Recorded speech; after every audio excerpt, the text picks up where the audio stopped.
여러분, 우리 행복의 이유는 예수님이십니다. 진짜 예수님 때문에 행복한 예배 드리시고요. 나가실 때 예수로만 가득 채워 정말 여러분 얼굴과 그 마음속에 웃음이 정말 넘치는 그런 오늘 거룩한 주일이 되기를 주님의 이름으로 축복합니다. 아멘. 제가 질문 하나를 드리면서 말씀을 시작하도록 하겠습니다. 여러분, 왜 사십니까? 왜 살아가십니까? 오늘 주일 아침부터 목사님 진짜 어려운 질문하네. 너무 복잡한 그 질문 앞에 여러분 마음이 혹시라도 힘든 분이 안 계십니까?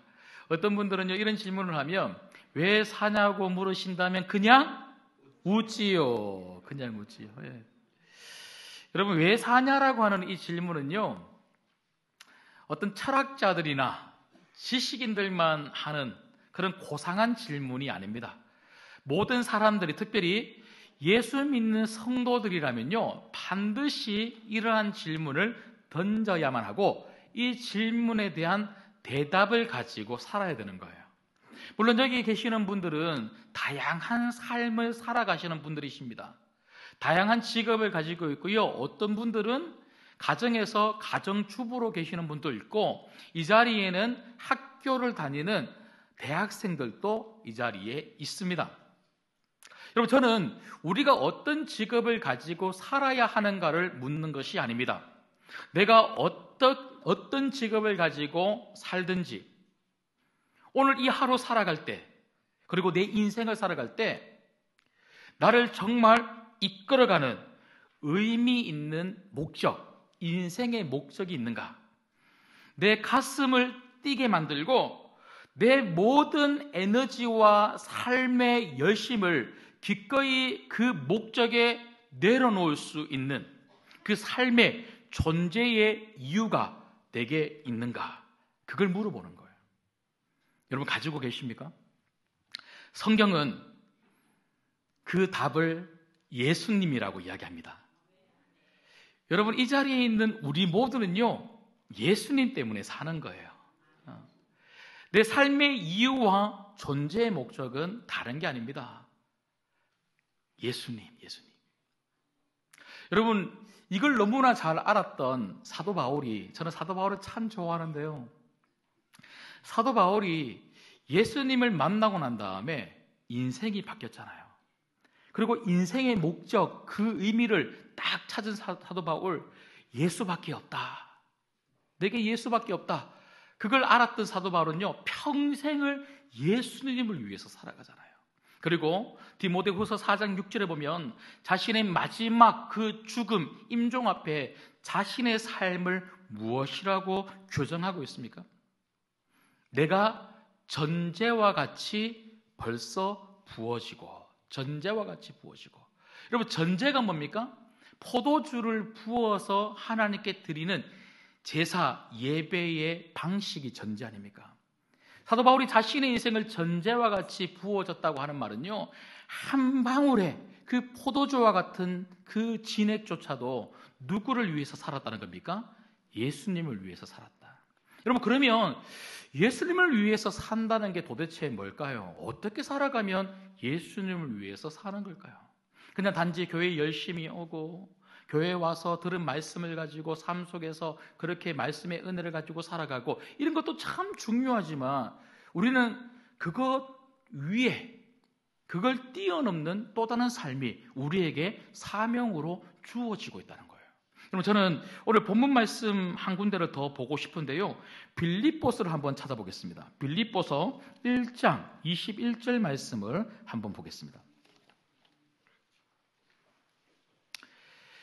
신약 318쪽인데요. 저는 사도 바울이 쓴 모든 서신서 중에 이렇게 자신이 왜 이 땅 가운데 살아가야 되는지를 잘 설명하고 있는 구절이 이것 말고 다른 곳에 더 있을까 싶을 만큼 굉장히 중요한 구절이 바로 빌립보서 1장 21절 이하의 말씀이라고 생각합니다. 한번 보시죠. 빌립보서 1장 21절에 보면요, 사도 바울이 자신의 인생에 대해서 이렇게 이야기하죠. 이는 내게 사는 것이 그리스도니 죽는 것도 유익함이라. 내 안에 누가 산다고요? 예수님이 산다는 거예요. 예수님. 그러니까 예수님이 사니까 나는 죽어도 예수님과 함께 할 것이다. 예수님과 함께 할 것이다. 여러분, 성도는요, 내가 사는 것이 아니라 내 안에 예수님이 사는 거예요. 예수님. 그래서 그 다음에 22절에 보면요, 이렇게 말하고 있죠. 그러나 만일 육신으로 사는 이것이 내 일의 열매일진데 무엇을 택해야 할지는 나는 알지 못하노라. 여러분, 무슨 말입니까? 내 안에 예수님이 살기 때문에 나는 죽어도 좋지만, 근데 살아서는요, 내 안에 살아있는 예수님 때문에 예수님의 열매가 가득가득 맺히니 사는 것도 괜찮다는 거예요. 그러면서 사도 바울이 23절에 이렇게 이야기하고 있죠. 내가 그 둘 사이, 그러니까 죽느냐 사느냐 여기에 끼었다는 거예요. 사도 바울만 그런 게 아니라 우리 다 그렇죠? 여러분, 인생이 이거 아닙니까? 우리가 살아가는 이 삶이라는 것은요, 죽음과 삶 사이에 끼어져 있는 게 바로 인생 아닙니까? 그러면서 사도 바울이 하는 말이 뭐냐면, 이 죽음과 삶이라고 하는 이 둘 사이에서 내가 끼어져 있는데 차라리 세상을 떠나서 그리스도와 함께 있는 것이 훨씬 더 좋은 일이라. 여러분, 지금 사도 바울은요, 죽고 싶다는 겁니까? 살고 싶다는 겁니까? 잘못 말했다가는 터질 것 같습니까? 여러분, 죽고 싶다는 거죠. 죽고 싶다. 예. 죽으면 지금은 내 안에 살아계시는 예수님을 내가 믿음으로 만나지만, 우리가 죽으면 믿음으로 만나는 게 아니라 진짜 내가 너무너무 사랑하는 그 예수님을 만날 수 있기 때문에 나는 죽어서 예수님과 함께하고 싶다. 이게 사도 바울의 고백이에요.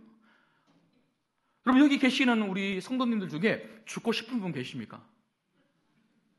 그래도 일부 예배는 한 명 네 하고 손 드시던데. 근데 여러분, 사도 바울은요, 우리 이 성경은 계속 읽어봐야 돼요. 사도 바울은 죽고 싶다 하고 죽으려고 한 게 아니에요. 죽고 싶다라고 이렇게 말하고 싶은 게 아니고요. 진짜 사도 바울이 말하고 싶은 게 뭐냐면 그 다음이죠. 자, 23절에 보면, 그래서 그리스도와 함께 있는 것이 훨씬 더 좋으나, 죽어서 예수님과 함께 있는 것이 훨씬 더 좋으나, 그렇게 하고 싶으나, 사도 바울이 진짜 하고 싶은 말은 뭐냐면요, 바로 24절이에요. 자, 24절의 말씀을 우리 같이 한번 읽겠습니다. 시작. 내가 육신으로 있는 것이 너희를 위하여 더 유익하니라. 아멘. 여러분, 살고 싶다는 겁니까? 죽고 싶다는 겁니까? 살고 싶다는 거예요. 살고 싶다. 여러분, 오래오래 사시기를 주님의 이름으로 축복합니다. 예. 여러분, 살아야 되는 거예요. 살아야 된다. 근데 사도 바울은요, 왜 살고 싶다는 거예요? 죽는 것이 좋은 줄 아는데 내가 살고 싶은 이유는요, 나 때문이 아니라 이 땅에서 열심히 많은 돈을 모아서 잘 먹고 잘 사는 그런 인생을 살기 위해서 살고 싶다, 이렇게 이야기하는 것이 아니라 너 때문에, 당신 때문에 여러 사람들의 유익을 위해서 살고 싶다, 이렇게 이야기하는 거예요. 여러분, 성도는 이렇게 살아야 되는 줄 믿습니다. 성도의 삶의 이유는요, 나 때문이 아니라 옆에 있는 사람들이라는 거예요. 그런데 그 옆에 있는 사람들의 유익을 위하여 산다는 말이 도대체 뭡니까? 25절에 보면요, 이렇게 이야기하고 있죠. 내가 살 것과 너희 믿음의 진보와 기쁨을 위하여 너희 무리와 함께 거할 이것을 확실히 아노니. 여러분, 옆에 있는 사람들의 유익을 위해서 사도 바울이 살고 싶어 하는데 그 유익이 뭐냐면요, 믿음이라는 거예요. 믿음. 사도 바울이 평생을 살면서 자신을 위하여 살지 아니하고 옆에 있는 사람들을 위해서 살았는데, 그 사람들에게 무엇을 전해주기 위해서요?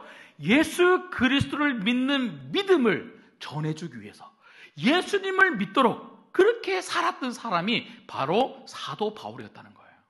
여러분, 우리 그렇게 살고 있습니까? 나 때문에 옆에 있는 사람들이, 우리 성도들이 믿음이 자꾸 성장하고 진보, 한 걸음 앞으로 나가는 거잖아요. 여러분 때문에 여러분 옆에 있는 성도들이 믿음이 자라고 있습니까? 믿음을 자라게 하시는 분이십니까? 믿음을 깎아 먹도록 만드는 분이십니까? 우리 성도들뿐만 아니죠. 내 삶의 자리에서 예수 믿지 아니하는 사람들에게 내가 예수님을 전함으로 말미암아 그들의 심령 가운데 믿음이 생길 수 있도록 그런 통로로 쓰임을 받고 있습니까? 아니면 그냥 나를 위해서 살고 있습니까? 여러분, 철로역정 책을 보면 덜판에 서서 크리스천이 막 펑펑 울어요. 왜 옵니까? 진짜 안 읽고 오셨나 봐요. 왜 그렇죠? 예, 성경책을 읽으면서 무거운 짐을 깨닫게 되니까요. 야, 그럼 내가 어떻게 해야 되나?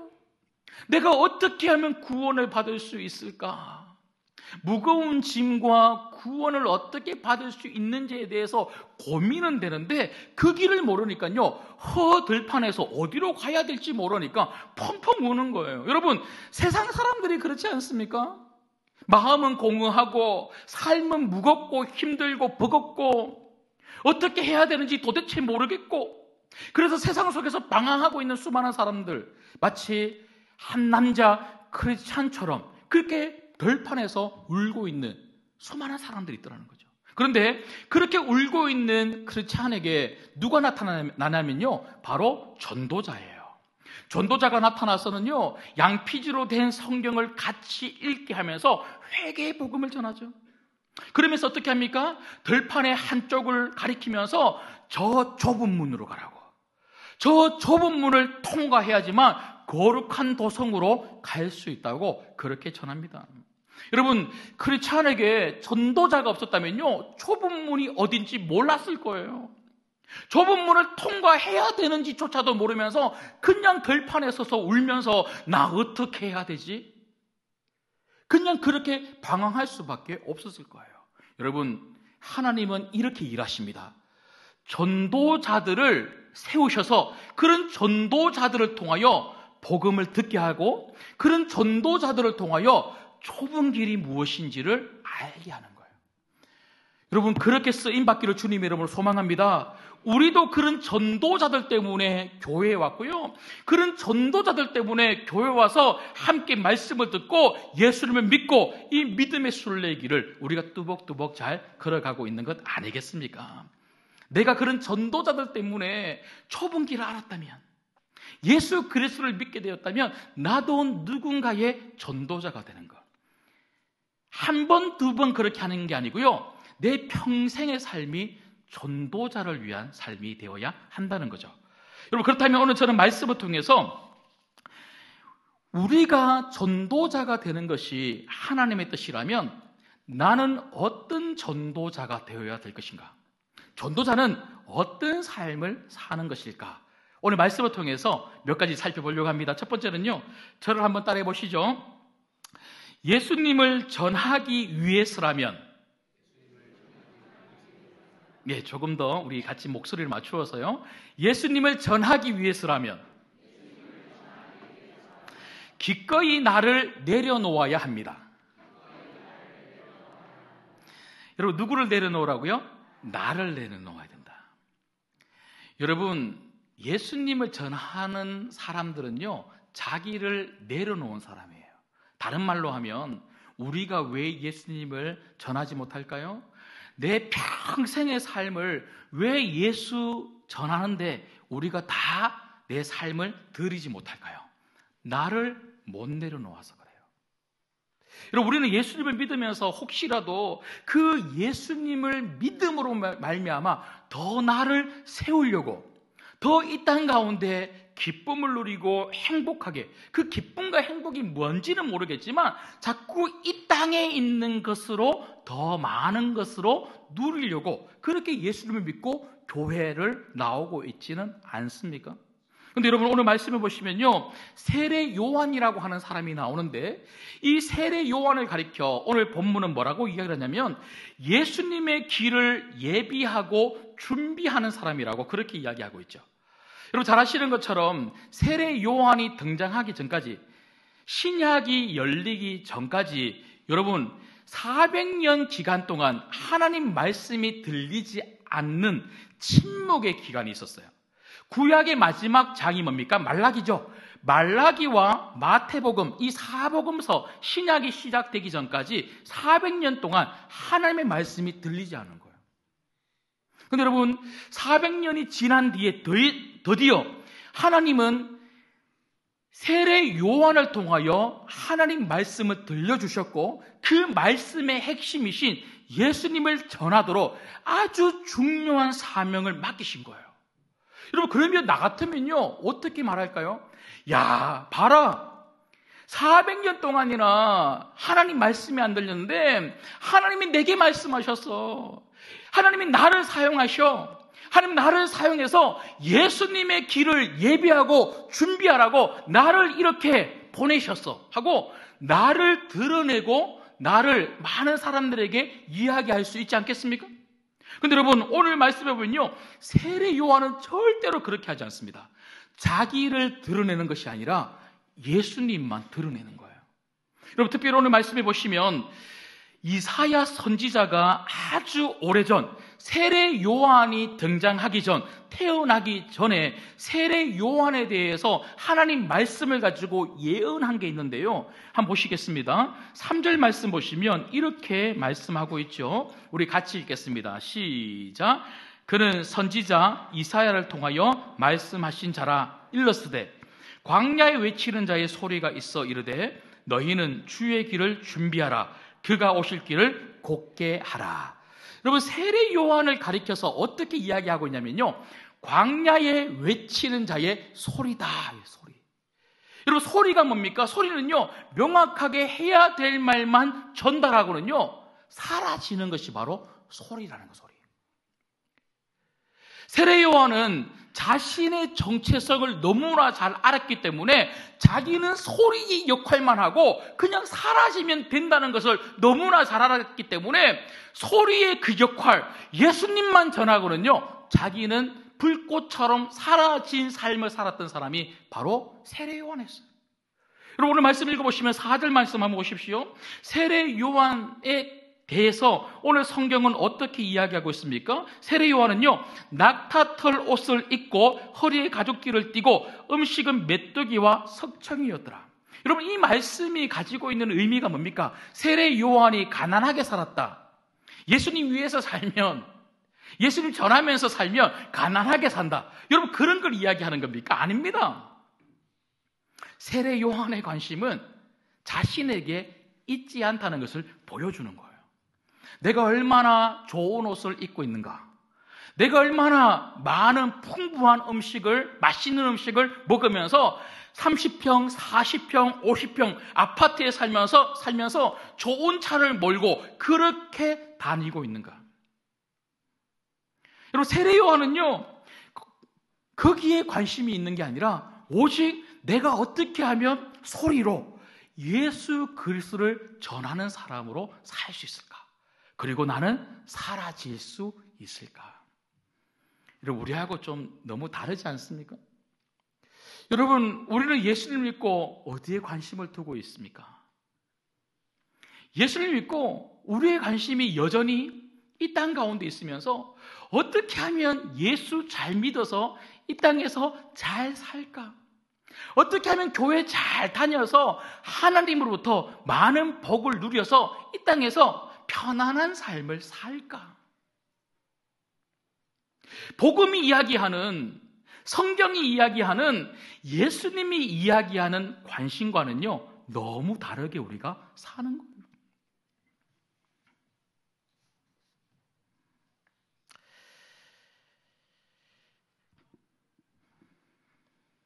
광야에 외치는 자의 소리. 여러분, 저는 이 말씀을 준비하면서 사실 여러분들에게 말씀을 전해드리려고 준비했지만 저를 보게 되는 거죠. 저도 사실은 어떤 의미에서는요, 이 강단 위에서 하나님 말씀을 가지고 예수님을 외치는 거잖아요. 외치는 거. 그런데 제가 어제 토요일 오전 시간대에 우리 교육자들하고 같이 회의를 하면서 기도 제목 나눔을 좀 했어요. 기도 제목을 쭉 나누면서 제가 제일 마지막에 기도 제목을 나누었는데 제가 무엇을 고백했냐면요, 제 안에 정말 깊숙한 곳에서 저도 잘 못 느끼는 너무나 무서운 욕심이 있더라고요. 욕심. 그 욕심이 뭐냐면, 목회는 주님을 위한 것이어야 되고 설교는 예수님만 드러나는 소리여야 되는데, 제 안에 끝없는 이 욕심이 목회를 통하여 박성호 목사가 목회 참 잘한다, 이런 소리 듣고 싶은 거예요. 설교를 통해서 제가 매주 예수님이 전부이십니다, 예수님 믿으십시오, 그 예수님을 전하고는요, 강단에 탁 내려가서는요, 목사님 오늘 설교 짱이었어요, 목사님 설교 너무 은혜로웠어요, 이런 소리 들으면요, 마음에서부터 막 얼굴로는 아닙니다 하지만 속으로는요, 기분 좋다, 기분 좋다. 그래서 제가 말씀을 준비하면서 저의 끝없는 이런 욕심을 보면서 제가 얼마나 하나님 앞에 죄송하고 너무너무 제 안에 있는 이 욕심이 얼마나 무서운지를 다시 한 번 더 고백하면서, 제가 늘 기도하는 게 뭐냐면요, 이 욕심을 주님 앞에 내려놓고, 주님, 내 안에 살아계시는 예수님만 드러나게 하여 주옵소서. 이 기도가 없이는요, 저 역시도 그렇게 살 수 없겠더라고요. 여러분, 소리여야 합니다. 소리. 여러분이 남으면 안 돼요. 우리 신광교회가 남으면 안 돼요. 예수님이 남아야 될 줄 믿습니다. 우린 그저 예수님 전하고요, 예수님 위해서 살아가고 예수님만 영광을 받고는요, 나는 안 보이는 거예요.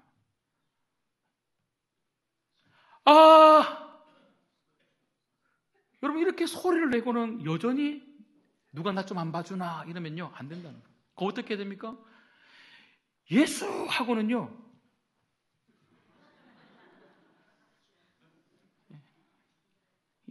예수하고는 얼른 도망가셔야 돼요.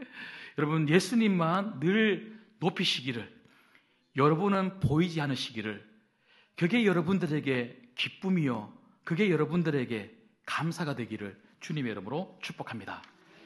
두 번째는요, 그럼 나는 어떤 전도자가 되어야 할까요? 어떤 삶을 살아야 될까요? 자, 두 번째 저를 한번 따라해 보시죠. 우리가 전해야 될 복음은 임박한 진노 앞에 회개하라는 말씀입니다. 여러분, 복음을 전한다는 것, 여러분 주변의 이웃들이나 아니면 여러분 가족들에게 예수님을 전하고 복음을 전한다는 게 도대체 뭘까요? 여러분, 복음이 뭡니까? 복음은 기쁜 소식, 굿뉴스 아닙니까? 여러분, 이 기쁜 소식이라는 것은요, 다른 게 아닙니다.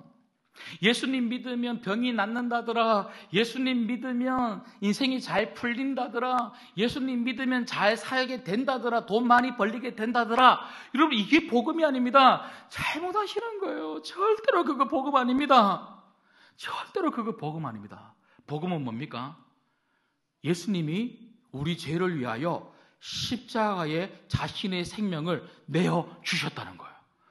예수님이 십자가에 달리신 이유는요, 우리 잘 살게 하려고 십자가에 달리신 게 절대로 아닙니다. 절대로 아닙니다. 우리 죄 때문에 십자가에 달려 죽으신 거예요. 그래서 그 예수님을 믿기만 하면 우리의 죄가 사하여져서 예수 그리스도 때문에 하나님 나라에 들어갈 수 있는 천국 백성이 되는, 하나님 자녀가 되는 귀한 은혜, 복을 누릴 수 있다는 것, 이게 복음인 줄 믿습니다.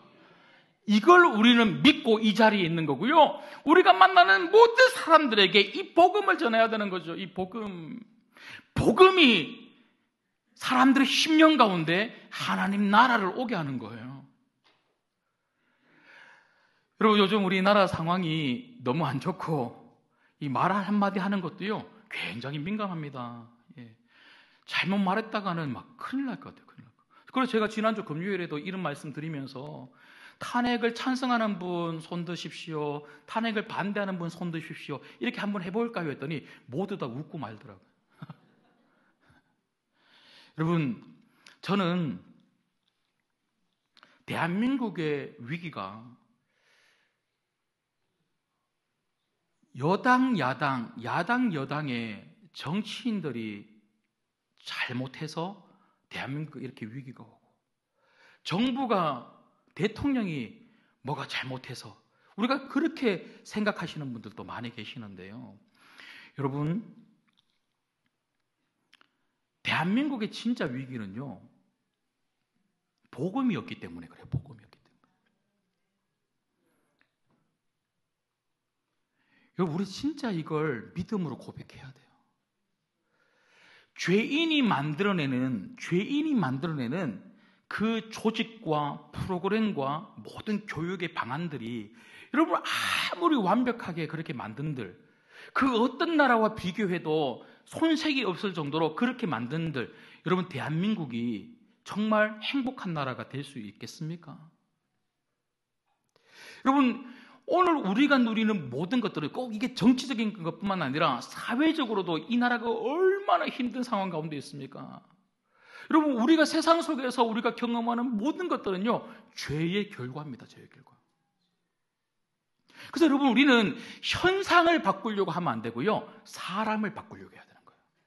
사람이 어떻게 바뀌어집니까? 죄인이 어떻게 바뀌어집니까? 회개할 때입니다. 회개할 때.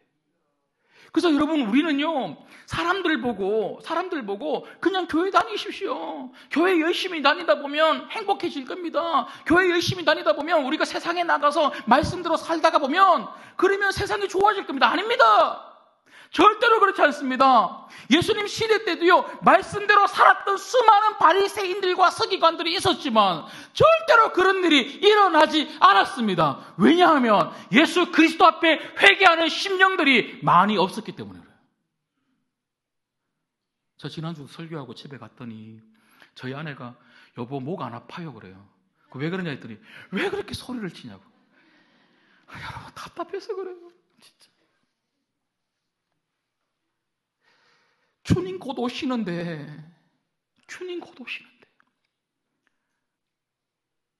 우리가 무엇 때문에 싸워야 됩니까? 우리가 무엇 때문에 갈등을 빚고 무엇 때문에 이렇게 힘들어야 됩니까? 저 세상에 수많은 어그러진 것들 우리가 보면서 우리가 분명히 그 답을 알고 있음에도 불구하고 우리는 그 답을 세상에 전해주지 않는 거예요. 세상이 살 수 있는, 아니 세상 속에 방황하여 그렇게 아무것도 모른 채 그저 세상의 것들을 움켜잡고 살아가려고 하는 수많은 사람들이 살아날 수 있는 유일한 길을 회개하고 예수님 믿는 것밖에 없는 줄 믿습니다. 회개. 이거밖에는요 방법이 없다는 거예요. 그래서 여러분, 세례 요한은 다른 메시지를 전한 게 아니고요, 회개하라, 천국이 가까이 왔느니라, 이걸 전했다는 거죠. 여러분, 저희들이 요즘 새벽 예배 때 누가복음 말씀을 살펴보고 있는데, 누가복음 말씀을 새벽마다 보면서 참 많이 은혜 받고 도전 받아요. 여러분, 새벽에도 한번 좀 나와 보십시오. 새벽에 나와서 말씀을 듣고 한번 기도하시면요 굉장히 은혜가 됩니다. 제가 지난주 금요일에 누가복음 11장 말씀을 전해드렸는데요, 예수님께서 기적과 이적을 막 베푸시니까요 많은 사람들이 예수님을 따랐어요. 그런데 그 많은 사람들이 예수님 보고 뭐라고 말했냐면요, 예수님 더 많은 기적과 더 많은 역사를 베풀어 주세요, 더 많은 표적을 우리에게 보여주세요, 이렇게 이야기하는 거예요. 그때 예수님께서 요나의 이야기를 하시면서 누가복음 11장 32절에 보면 예수님이 이렇게 말씀하십니다. 심판 때에 니느웨 사람들이 일어나 이 세대 사람을 정죄하려니 이는 그들이 요나의 전도를 듣고 회개하였음이라. 요나보다 더 큰 이가 여기 있느니라. 여러분, 이 예수님의 말씀이 무슨 의미입니까? 너희들은 자꾸 나보고 기적을 베풀어 달라 그러고 이적을 베풀어 달라 그러고 표적을 베풀어 달라고만 그렇게 이야기하는데, 요나의 이야기를 한 봐라. 요나가 니느웨에 가서 말씀을 전해야 되는데 말씀을 전하기 싫어서 도망가다가 물고기 뱃속으로 들어갔는데 3일 만에 나와서 어쩔 수 없이, 원래 3일 길을 돌면서 복음을 전해야 되는데 그냥 빠르게 하루 만에 그렇게 복음을 전했지 않습니까? 그런데 그렇게 복음을 전하는데도, 하나님의 말씀을 전하는데도 거기 니느웨에 있었던 모든 사람들이 그 말씀을 듣고 회개하고 하나님을 믿었던 것처럼, 너희들에게 진짜 필요한 것은 기적과 이적과 표적이 아니라 바로 너희들 앞에 있는 나 예수 그리스도다. 너희들이 진짜 해야 되는 거 뭔 줄 아냐? 내 말을 듣고 회개하고 나를 믿고 하나님 나라의 백성이 되어라. 이걸 이야기하는 거예요. 이걸. 여러분, 우리 너무나 이 땅을 살면서 그리고 예수님을 믿는다고 하면서 너무나 많은 예수님이 베풀어 주시는 그 이적에만 우리가 마음이 가 있지는 않습니까? 그리고 만나는 사람들에게 그런 이적과 기적을 이야기하면서 교회 가면 그런 하나님의 은혜를, 하나님의 축복을 누릴 수 있어, 이렇게만 이야기하고 있지는 않습니까? 물론 우리가 기도하면 하나님이 도우시죠. 우리가 기도하면 반드시 하나님이 병도 낫게 하시고 우리 가정에 필요한 것들을 분명히 채우시죠. 하지만 예수님을 믿는다는 것은요, 그걸 바라고 믿는 것이 아닙니다. 진짜 예수님을 믿는다는 것은요, 내 죄가 예수 그리스도를 믿음으로 해결받고 그 예수님 때문에 내가 구원을 받는다고 하는 이 복음, 이것 때문에 교회에 나오는 거예요. 여러분, 이 복음을 여러분 믿는 것처럼 만나는 모든 사람들에게 회개의 메시지를 전할 수 있는 여러분 되시기를 주님의 이름으로 축복합니다. 마지막 세 번째는요, 자, 저를 한번 따라해 보시죠. 마지막 세 번째로, 신앙의 길은 넓은 대로가 아닌 좁은 길임을 전해 주어야 합니다. 여러분, 제가 오늘 왜 이렇게 여러분들 보고 저를 따라하라고 하냐면요, 따라하면서 이 말씀이 여러분 마음속에 새겨졌으면 좋겠고요, 천천히 따라하면서 잘 적어 놓으셨다가 여러분 일주일 내내 여러분들이 신앙의 그 일기, 그 순례 일기를 쓰실 때 이 말씀이 여러분들에게 좀 지표가 되면 좋겠다 싶어서 한번 따라해 보라고 했습니다. 여러분, 철로역정을 보면 전도자가 이 울고 있는 그 크리스천에게 나타나서는요, 두루마기 성경을 보여주면서, 두루마리 성경을 펴서 보여주면서 마태복음 3장 7절의 말씀을 이야기하죠. 임박한 진노를 피하라. 그러니까 세례 요한이 사람들에게 했던 그 말씀 그대로 임박한 진노를 피하고 회개해라, 이 복음을 전해주는 거죠. 그때 이 말씀을 들었던, 이 말씀을 함께 읽었던 크리스천이 뭐라고 전도자에게 물어보냐면요, 그럼 이제부터 나는 어디로 가야 됩니까? 이렇게 물어봐요. 그럼 나는 이제 어디로 가야 됩니까? 어디로 가야 되냐고 물어보는 이 크리스천에게 전도자가 한쪽을 가리키면서 저 멀리 좁은 문이 서 있는 것이 보입니까? 좁은 문에 대해서 가르치고 그 좁은 문을 통과해야지만 예수님과 함께 저 거룩한 도성을 향하여 나가는 믿음의 순례 길을 갈 수 있음에 대해서 이야기해 주는 거예요. 여러분, 전도자는요, 넓은 길을 이야기하는 사람이 아니라 좁은 길을 이야기하는 사람이에요. 나도 좁은 길을 걸어가지만 수많은 예수 믿지 아니하는 사람들에게 회개하고 예수님을 믿으십시오라고 우리가 전할 뿐만 아니라 그 예수님 믿고 걸어가는 한 걸음 한 걸음이 넓은 대로가 아니라 좁은 길이라는 것에 대해서 말해주는 사람이 전도자라는 거죠. 근데 여러분, 우리는 어떻습니까? 우리조차도 자꾸 예수님을 믿고 좁은 길이 내 앞에 펼쳐진다는 것을 알고 이렇게 들어왔음에도 불구하고 예수님, 저 좁은 길 가겠습니다, 이런 고백으로 들어왔음에도 불구하고 끊임없이 자꾸 넓은 대로로 가려고 하는 거죠. 세상의 삶과 세상의 방식을 여전히 놓지 못하고 세상이 요구하는 대로 똑같이 살고 싶어하는 마음을 가지고 우리가 살아가더라는 거죠. 여러분, 오늘 말씀을 보시면요, 8절 말씀만 보시겠습니다. 8절 말씀 보시면, 오늘 8절 말씀 보시면 세례 요한이 이렇게 말합니다. 우리 8절을 같이 읽겠습니다. 시작. 그러므로 회개에 합당한 열매를 맺고. 여러분, 회개에 합당한 열매를 맺으라. 여러분, 지금 이 말을 세례 요한이 누구에게 하고 있는 줄 아십니까? 회개에 합당한 열매를 맺으라는 것은요, 그 앞에 7절 말씀에 보시면 세례 요한에게 나온 수많은 바리새인들과 사두개인들을 향해서 이 말을 하고 있는 거예요. 근데 우리 보통 회개에 합당한 열매를 맺으라고 하면요, 어떻게 받아들이냐면 말씀대로 사십시오, 이렇게 받아들인다는 거죠. 여러분, 진짜 그럴까요? 진짜 그럴까요?